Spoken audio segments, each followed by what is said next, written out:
welcome everybody.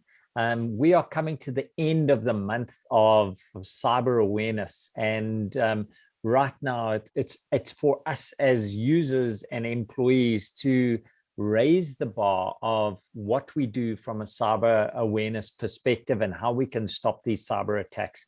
One of the stats that's running through my mind is $11.4 million a minute is being lost to nefarious bad people. And if we could slow that down, maybe our bonuses will be bigger. And data breaches continue to dominate the headlines. You know, it's these guys are just getting more and more ingenious in the way they get behind our security measures and get access to our data, to our employees, to our even our computing power. At the same time, we've got people that are in marketing and sales and operations that are driving the business. Data backup, recovery, protection solutions are often the bedrock of the business. I think globally, 43 billion is spent on data storage, $207 billion on data centers, and 7 billion just on information archiving. And as these data sets grow, as they do inevitably, and are being consumed in far-flung locations with this new trend of work from anywhere, we need data centers and access to data that can scale unlimited, but make it secure, that we know that the employees are working in the best way possible without having to look around for dark shadows and knives in the dark. You know, the world's data centers are about 1.327 exabytes of data. Now, an exabyte is 1 exabyte is 1 billion gigabytes. That is a massive amount of information. And we are considering that data centers are becoming even more prolific, with about 8 million worldwide. This is frightening, because Africa, I think, is just getting into the game and just extending our footprints. And people are making these decisions on where to take their own data centers or when to jump on someone else's. Companies are dealing with their own data in structured and unstructured format. The complexity of the data is just magnified by the size of it. The diversity of data is getting more and more as we add video, as we add live content. The problems are getting with bandwidth, getting bigger and smaller, and 5G and all of this complexity. Enter security at stage left. And ransomware as a service is now a real thing. Ransomware as a service. That's just shocking. The average demand from hackers has increased by 33% since 2019. It's on average $11,000 a ransom. Affiliates are even paid for it in this ransomware as a service. I just think that's so peachy. Hackers are now targeting mobile devices. Ransomware is evolving. Netwalker, DarkSide, Revil, all of these conglomerates coming together. And we need to be on top of this whilst still pushing the business forward.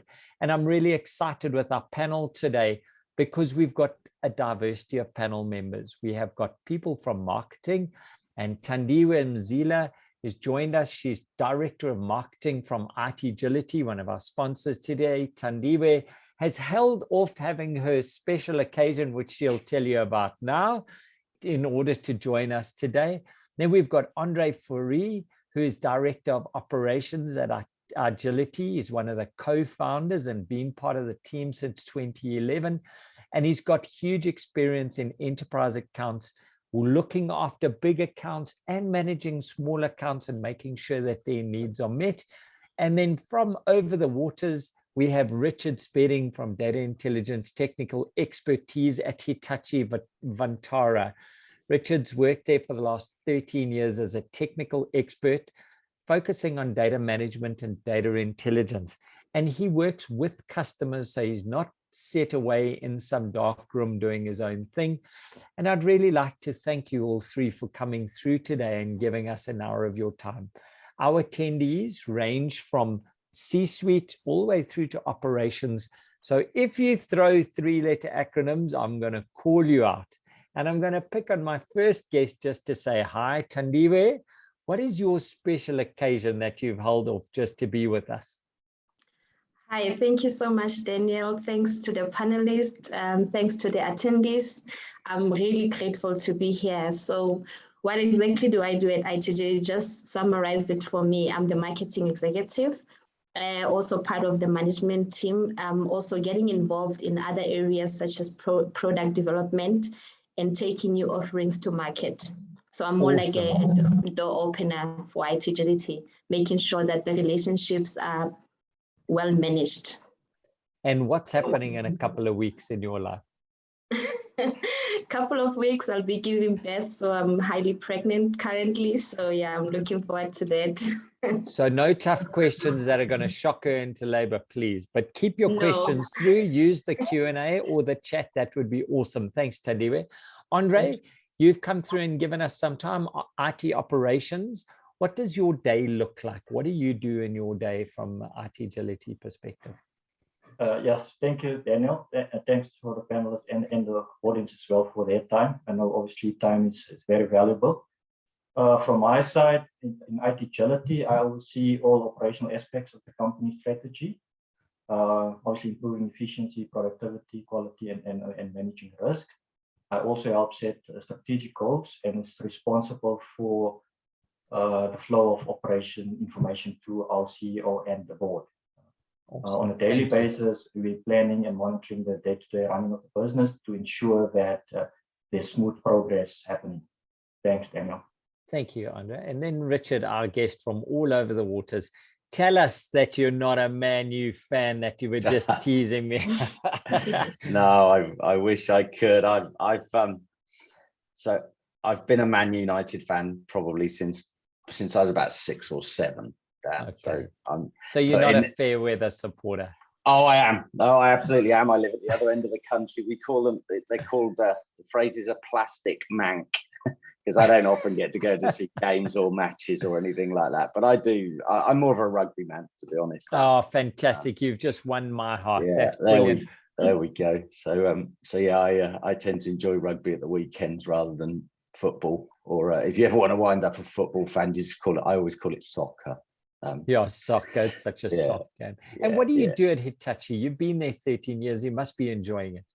Yeah, so it's a great place to work, and we've kind of seen the evolution of object storage becoming part of people's day-to-day storage technologies that they go to. So I actually started with if anyone remembers optical drives, small tape drives, repairing those, and then came over and you're showing your age, buddy. Yeah, I've worked from I worked for Legato and EMC, because EMC acquired them, and Documentum as part of that. But yeah, I've had a good long session at Vantara, and because I really believe in what we do, we do a very good job for our customers. So it's nice to have something that you can believe in every day when you go to work. And I think that's been the common thing that's come through in this last month. Kerry and I do a number of webinars and podcasts with security people and storage people and IT people. And often in the shadows, we get these people that are driving passion in the business, but quite often overlooked from a limelight perspective. So I just want to put a high five to all of you for what you're doing in the IT industry. That's brilliant. I'm going to start with quite an easy question for you, Richard. On the title, it's how do we counter these ransomware attacks or even stop them? Is there any way to effectively counter cyber attacks or avoid them? I think you had alluded to it right at the start, Dan. These are the biggest problem with cyber attacks is they come from organized crime syndicates. So this is not just a guy sat in his darkened room in his bedroom. These are big, you alluded to it, as a service deliveries for these types of things. So there's two things that I guess are very important as part of that. They're not going to go away. I think they become a part of our day-to-day problems of management. And every time we counter something, the attackers find a way around it. They find a different way through. They'll constantly be 2 or 3 steps ahead of us. So we really have to stay on the ball, and it involves everybody from the start of the cleaner coming in the morning, right up to the CXO levels. Everybody is a part of the solution, I think. One of the stats that you gave out in our prep was 1,097 ransomware attack in the first half of 2021. And that was the total of 2020 that were, I mean, it's just frightening at how quickly they're increasing. And it used to be that we read about it in the newspaper. Now we talk about it in roundtables where it's happened to our friends and colleagues. So it really is in the forefront of business. Are you seeing the same in the UK? Yeah, absolutely. And I work all over the region as well, and we are seeing the same everywhere. So we kind of get to that point where I think everybody sees it as a problem, and anybody I talk to, all of the customers I go into, if you get them to rank in their top 5, ransomware will always be in there, and it's normally either 1 or 2 or 3 up there. So it's everywhere. So if the assumption is if not, I mean, not if, but when, how do we suggest we pick up the intrusion the quickest? Andre, do you have any practical ideas on this? Yes, Dan, very interesting question. So obviously you need multiple layers of security just to make it a little bit more challenging for the intruders. You would also, want to keep an eye on your logs, your system logs, to try and observe if there are any anomalies in your environment. It would be good to invest in something like SIEM, security information and event management, which is basically captures all your event data from a variety of sources across the organization and the entire network. That logs and the flow of data from end users, applications, assets, cloud environments, and so forth are collected, stored, and analyzed in real time. So if there's something abnormally happening in your environment, you will be able to pick it up, and hopefully you can do something about it before you suffer a ransomware incident. So what these SIEM tools or software doing, it can sort your data into categories such as successful logins and failed logins. So if you get a scenario where someone logged in and they get a failed login, then you'll assume that that's reasonable. But when you have say 130 failed logins in a space of 2 minutes, then you will know maybe someone is trying to brute force into your environment, and that should alert you to investigate and verify that it's not malicious attempt to get into your environment. Obviously, the SIEM can also identify malware, so that you pick it up early so it doesn't spread through your whole environment. That will allow you to have time. Your security teams will then have an opportunity to look at it and do something about it. So as we said earlier, Daniel, there's nothing you can do. There's multiple ways of these guys getting in. It's for you to be disciplined, look at your logs, understand what it means, and you can't do it manually. We have to use technology, because the amount of information that is out there, it's just impossible to manage manually. Because as I said, if you use the software, you will then you identify, and you can obviously raise an alert. So I think that's a really good point. I want to circle back to that, Andre. We've got a couple of questions that came through, and I thought Andre Billy's question, if I pronounce it right, Andre, if I haven't, I'll buy you a beer next time I see you. And Andre was saying, what is your view on ISMS governance compliance frameworks such as the NIST CSF or the broader level ISO 27001?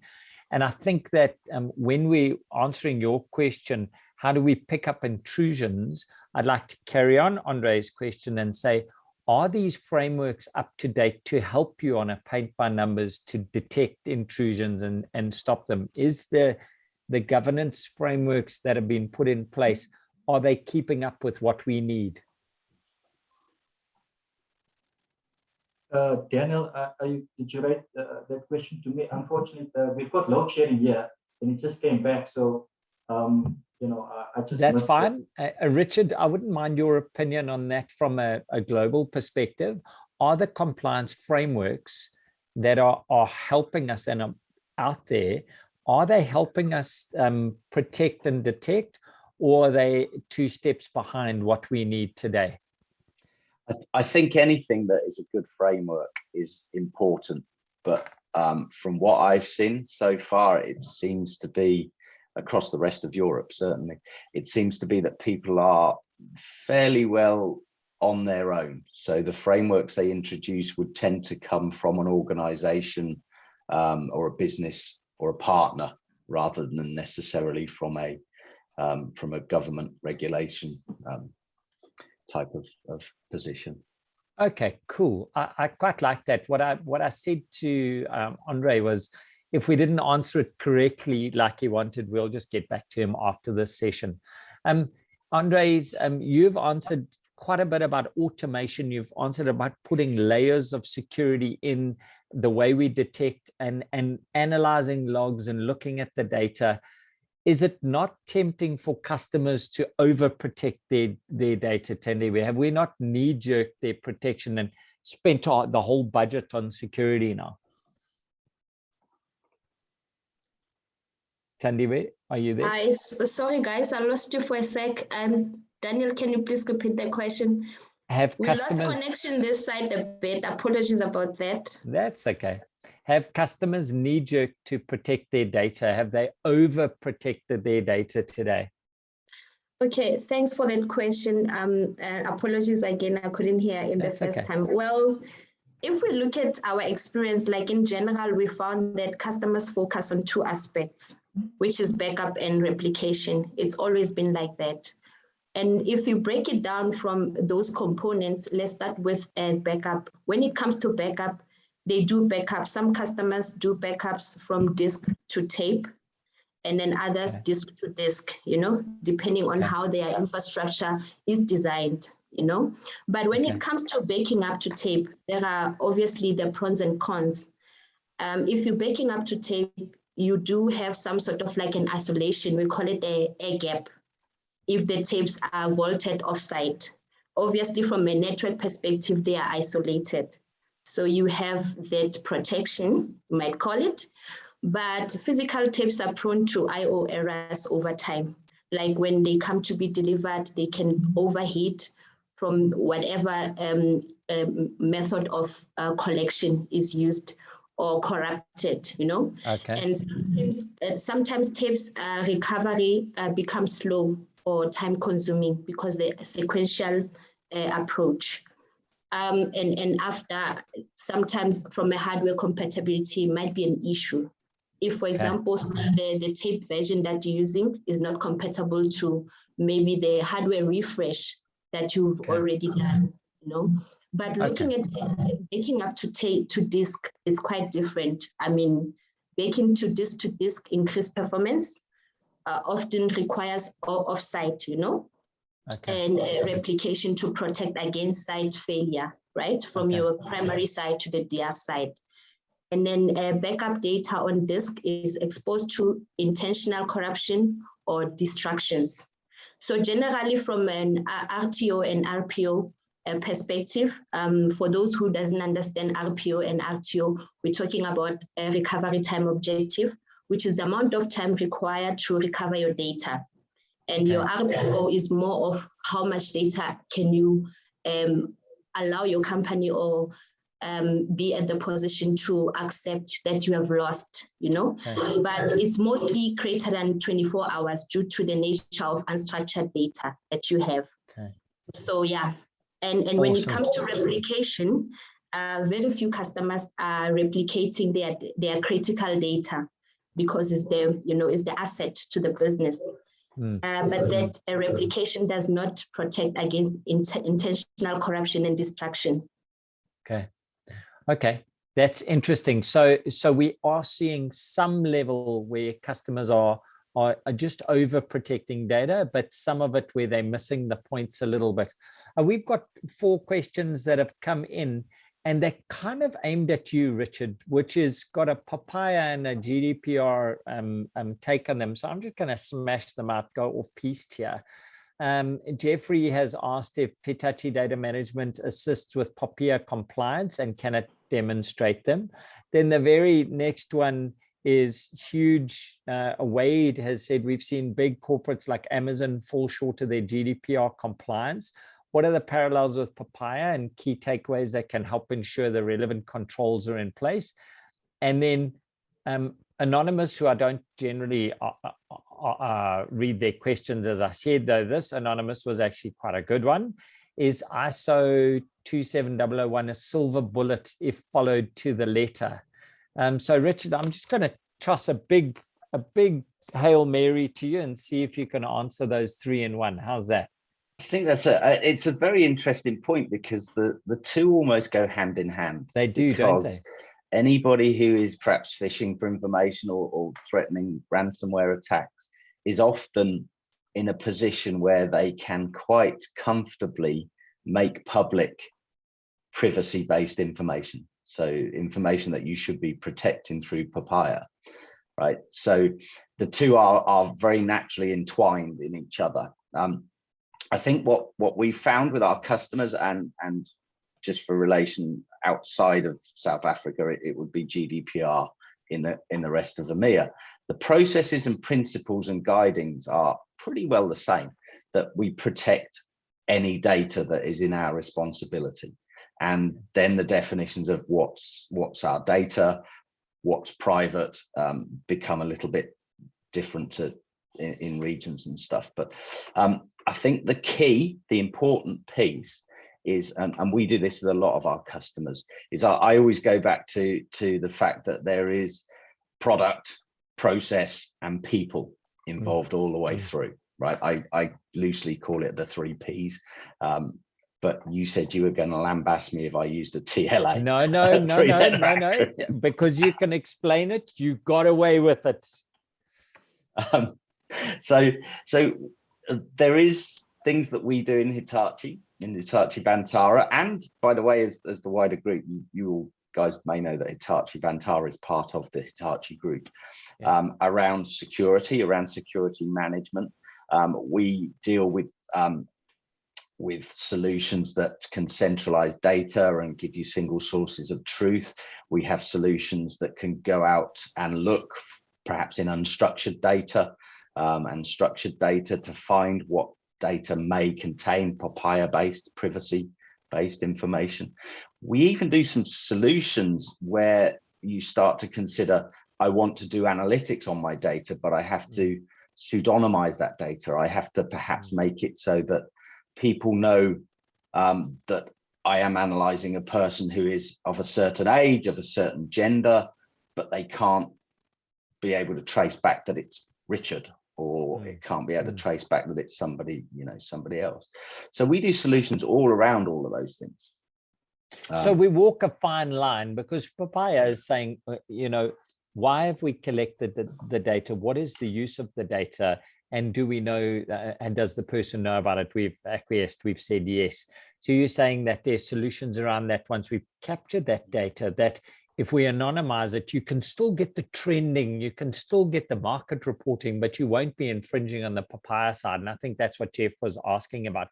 His next question is almost, I think, for you, Andre, with Richard, was, does ITgility have a holistic data governance strategy that takes into account HCP, product, people, and process? He actually said, how does one create a holistic data governance strategy? And I wanted to know, either from Andre, Tandiwe, or yourself, Richard, do you have a paint by numbers that someone can fast track their creation of a data governance strategy that takes these into account? Or is it a new experience every time we engage with a customer? Andre, do you want to take that and then we can throw it around?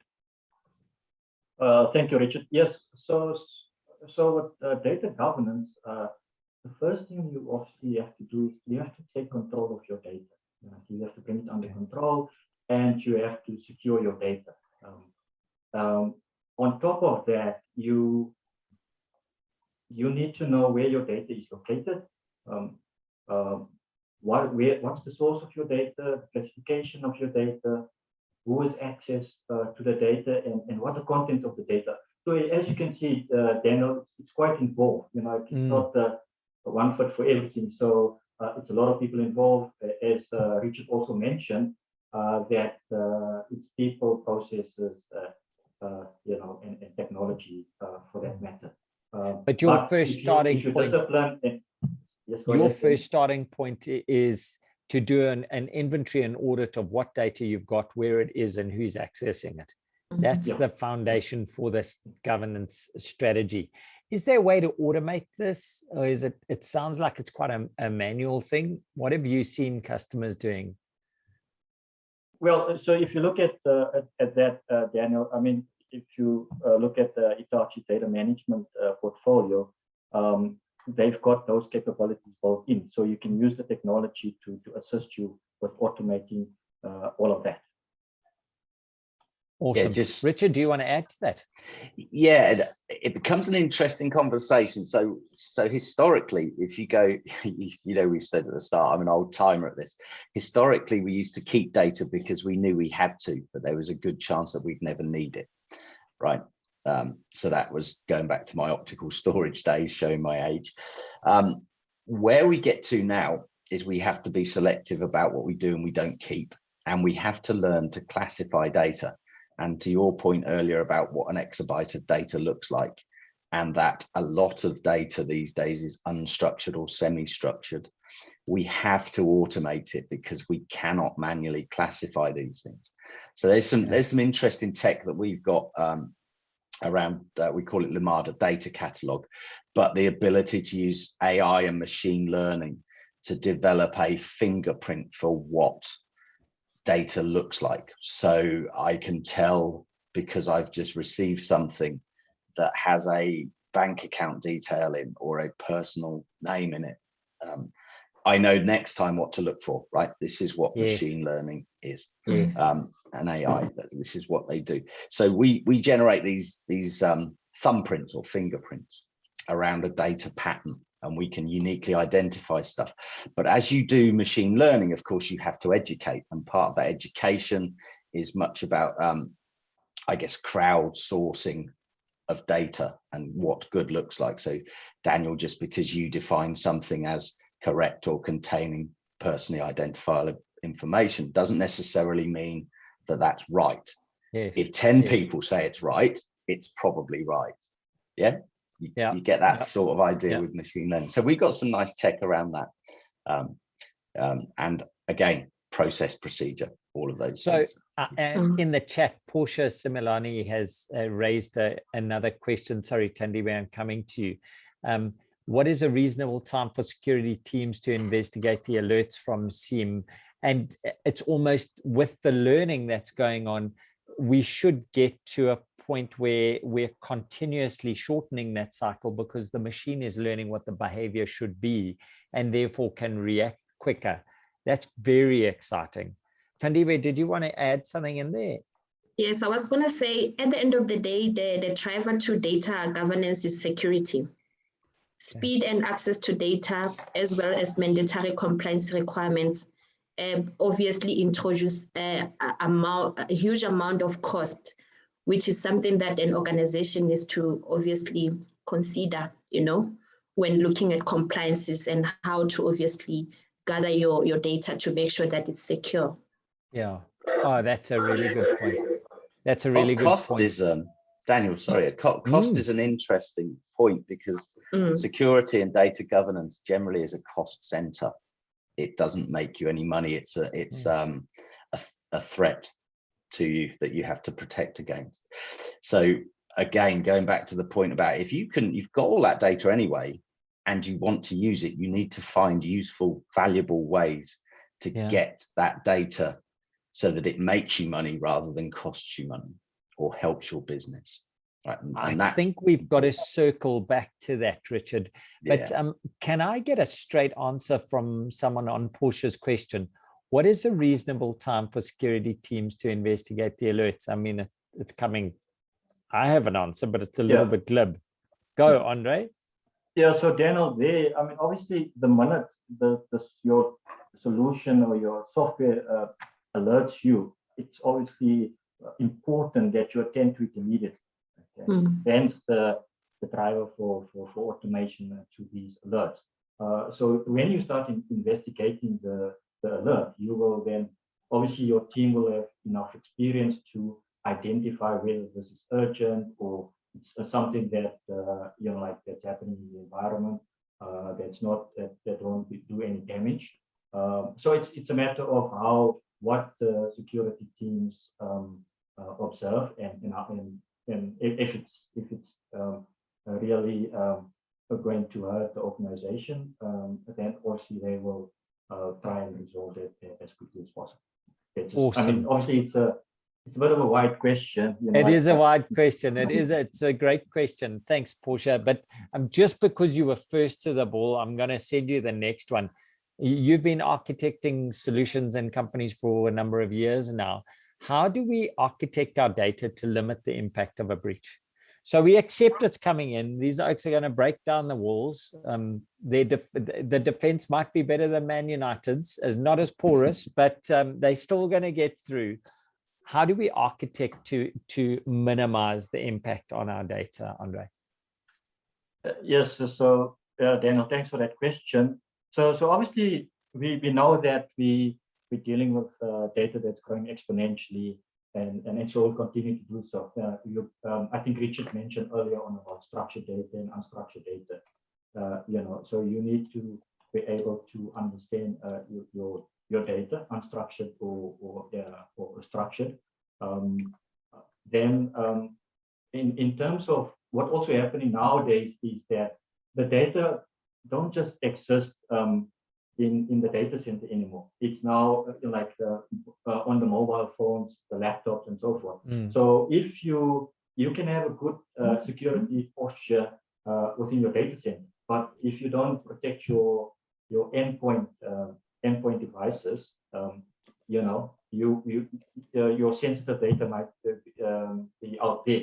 So you need to encrypt your data to make sure that your mobile data, your portable data, so that you obviously, if something happens to that device, your sensitive data is still protected.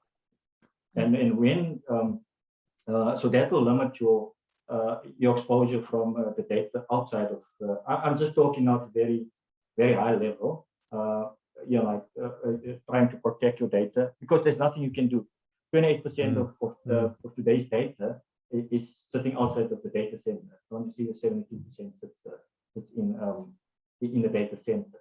So hence you need to, as part of your architect, how you're gonna manage and protect your data, you have to bring in the mobile devices in your laptops. Because with the COVID scenario as well, there's obviously a huge increase in working from home. This just gives the hackers another opportunity to increase their, how can I say, revenue pot. I would get. It's almost fatalistic. It's almost like we are going to get breached. There is something that we are, especially in this month. If you haven't heard, we're coming to the end of Cybersecurity Awareness Month. Come on, let's do our bit. But if we are looking at the areas of control that we have, we can manage a number of areas in the attack surface just by looking at our data and how we're looking at our data. And that should limit the impacts. If they get into one area, let's keep them in that area. And I think that's when I was doing some of the research into this discussion, Hitachi's got some great solutions around that, which is nice to see that technology is keeping up. That being said, Richard, what are the most common areas or methods where ransomware is introduced into an environment? How do these guys get in there? Often it is at the human level. So what you would understand in terms of phishing. There's also, of course, these denial of service attacks and things that you see Facebook and stuff going through all the time. But you know what's the key is actually there's a good chance that a ransomware bot or software has got into your system before you've realized as well, right? Yes. So and that in itself is a problem, because you start to have to consider how far back do you have to go to recover to a point where that ransomware was not in your system as well. But yeah, often to answer the question, it is often through phishing and things like that, and we occasionally get these dummy spoof mails from our IT department even, just checking that everybody is still very aware that phishing does exist. Yeah, surprise. Tandiwe, you don't do that for customers. Hey, you don't do, I mean, you're looking at the data and the data around it. You don't do pen tests and try and hack into their organizations or that. No. It's not a service. So you would look at how we build the solutions. Yeah. So if you look at from an ITgility perspective, how we approach our engagements with our customers, we tend to become more of a trusted advisor rather than someone who comes and make a sale. So we want to invest in your environment. So how we approach it from a consultative leading approach is we have different interviews with different stakeholders within a business, just to get an understanding of where the business is and where the business want to go. And what we do, we focus on the gap between, from a roadmap perspective, to say, okay, this is where you are, this is where you want to be. How do we close this gap to take you where you want to be? And we look at all the aspects from an infrastructure, from your cloud journey, security, all those aspects, we bring them together, and we form kind of like a solution that will obviously work for your business, because we believe that each and every business is very unique, and it's always been our approach, we become more proactive than reactive. So we tend to make sure that customer make sure that they tend to avoid many unexpected, incidents, like in the data center security and all those in advance, and it always been working for us. I mean, we've been in the industry for years now, and if you look at our portfolio, we're very broad, we now have recently launched our cloud initiative, where we focus on DR as a service, backup as a service, and software as a service. All those things, like they help us. Ransomware as a service. Well, it's one of the things that are in the Daniel, Andre. Yeah, just to add on to that, Daniel. So obviously, when we work with our customers, if we don't have the particular like skill set, we've got other partners that work with us and like to obviously address our customers' concerns and help them. You just step up to the plate, Andre. It's just nice. Give me a ranking of importance when Tandiwe is going into a new organization and we're busy having a look at their data and where they're going, and we're putting a roadmap. Which is the most important? Data protection, data backup, or data recovery? Are they on one system or are they handled on different systems? Yeah, so Daniel, obviously data protection is the process of securing digital information while keeping the data usable for business purposes. Again, protecting information from unwanted access, theft, and corruption from the moment the data is created until destruction or deletion.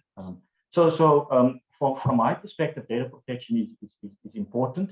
Then, because if you don't have if your data is not protected, if you back the data up, then you are going to recover data that's not usable. So I would say data backup and recovery is more a subset of data protection.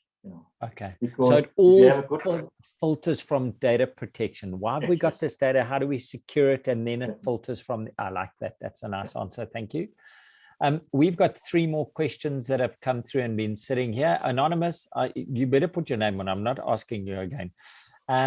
Is ISO 27001 a silver bullet if followed to the letter? I think the person means to the letter. And that's just a yes or no. Yes or no. Come on, Tandiwe. I'll give that to Andre. Oh, good. Nice. I like that. Look, Daniel, from my side, I'm not. I wouldn't say, like. So obviously, it's difficult to say it's a silver bullet. So you have to, like, understand your customers and to really. So it's difficult. I would be neutral on that until we spoke to our customers and see how to apply that, because saying a silver bullet now, then it's not working. No, I like that. That's a very good Andre answer. But also, Daniel, to add into that, we always follow best practices. Like Andre said, we work with our vendors, like Hitachi, for example. We follow best practices. So engaging with our customer in the early stage will help us to understand where they want to go, Okay, I like that. So we layer things so that Yes. we leave no holes for the customer's data to fall through. I think that's a really good idea. And the worst thing that I see is people wheel spinning. They don't know where to start. Where the legislation certainly gives you a place to start. My next one. This is a very good question from Wade Griffin. I'm not sure who you are, but I like your question. Your organization's data is a strategic asset. Yes, we accept that. What core, and I'm going to put a limit on it, 3 questions should you consider that will anchor the purpose of your data strategy plan, which wasn't in Wade's question. Richard, that's definitely for you. What are the 3 first questions we should be asking when we are looking at your data? I think not necessarily in any particular order, but one of those questions is, should that data be there? One of those questions probably would be, how can I get value from that data? And probably the third one would be, is there anything in that data that I should not, or I should be protecting via Papaya, things like this? Those would probably be the 3 that I would pick off the top. Summarize them. That's our sound bit for today. Come on, do it again, Richard. Do it again. Do it again. Right. Yeah. So the first one is, what's in that data, I guess. Okay. Should that data be there? And then does that data contain anything that I have to protect in a specific way? I love that. Tandiwe, you looked like you wanted to answer on there as well. I actually agree with Richard. I was actually thinking about it, from a Papaya perspective, should that data be there? I mean, if for example, as a company, if you have someone who has left, and from a compliance perspective, are you allowed to keep that data, and for how long? Okay. Those are the things that you need to consider. I really like that. I like that. And building on that, now we've got these cloud hybrid. We've got data centers that are, we've got space in, we've got our own data centers, we've got cloud applications in there. What are the challenges that face comprehensive backup solutions in this world today? What don't I know about, Andre? So Daniel, obviously cloud's got a presence and reason within the ICT space. It allows you to be a little bit more agile, in the ICT industry, we obviously have resource constraints and so forth. So if you can offload a specific function where you don't maybe have the skill to the cloud, but obviously with the cloud, it's a business. One of the things that we see is the cost associated with storing your data in the cloud. I'm talking about backup data. If you don't control the data, you will obviously use up a lot of cloud space. It will cost you money. The other thing is as well, so when you have to do a recovery, the cost associated with bringing your data back, some cloud providers don't charge you to ingest data, but when you take your data from from the cloud, you have to probably pay for that month to make sure that you're going to have an increase in your spend bringing the data from the cloud. But as I said, like it's got a special place. Not everything, and if you've got most of the solutions today as well, your backup solutions do provide data dedupe and compression. So it should significantly reduce that, like your amount of data going to the cloud.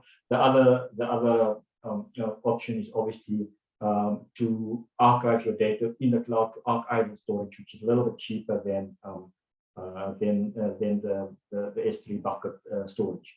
Awesome. The next thing as well is if you look at it, getting your data into the cloud, you need a bandwidth, like a network bandwidth. If your network bandwidth is not of the appropriate size, you will actually obviously delays, your backups will take long, and so forth. So that if you've got aggressive RTOs, that can affect that. I'm sure Richard can add to this as well. Yeah, no, I think one thing to add, Andre, is just because it's in a cloud, don't assume that it's been backed up and there's multiple copies of data. It's probably protected, but not necessarily backed up with multiple copies. Do you think that's a fair statement, Andre? Yes, I agree. So read your contract, read your contract. Trust is no control. Okay, I like that. There's lots of wisdom there, Andre.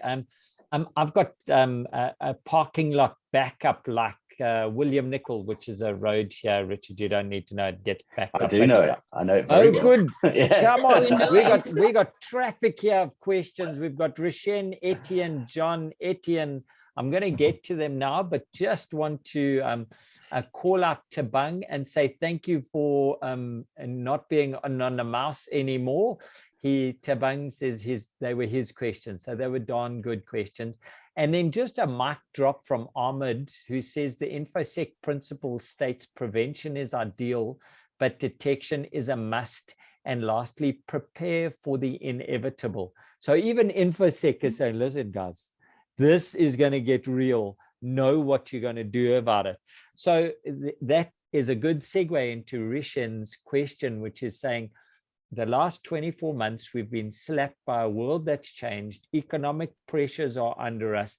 We're sweating our assets by keeping old hardware alive, which are beyond OEM support. Okay, I don't like that. But how do these companies deal with security? And security in context of their data? I'm not sure who wants to take that. Should we eeny, meeny, miny, Richard?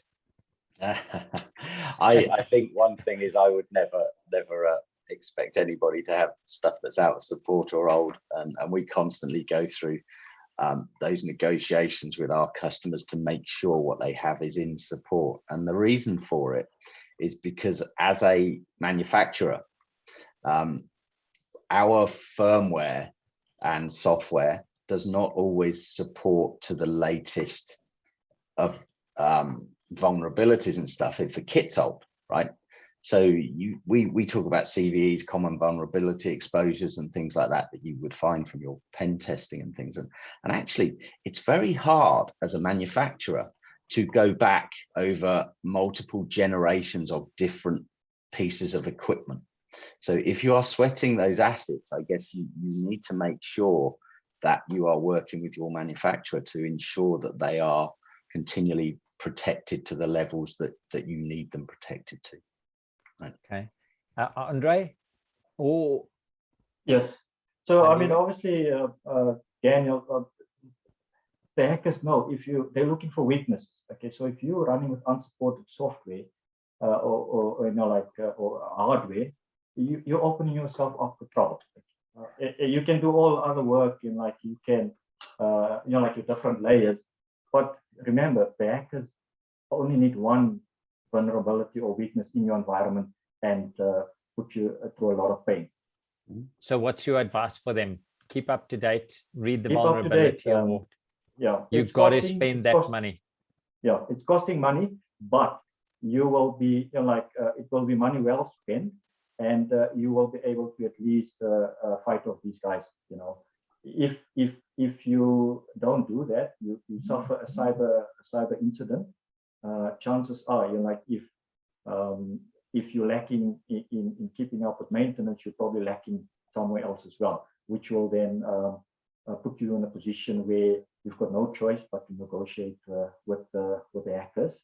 36% of people of companies that suffered cyber incidents obviously negotiate with the hackers. A worrying 17% never get all the data back, even after they've paid for the ransom amount. So it's critical, guys. I know it's costing, but this is real.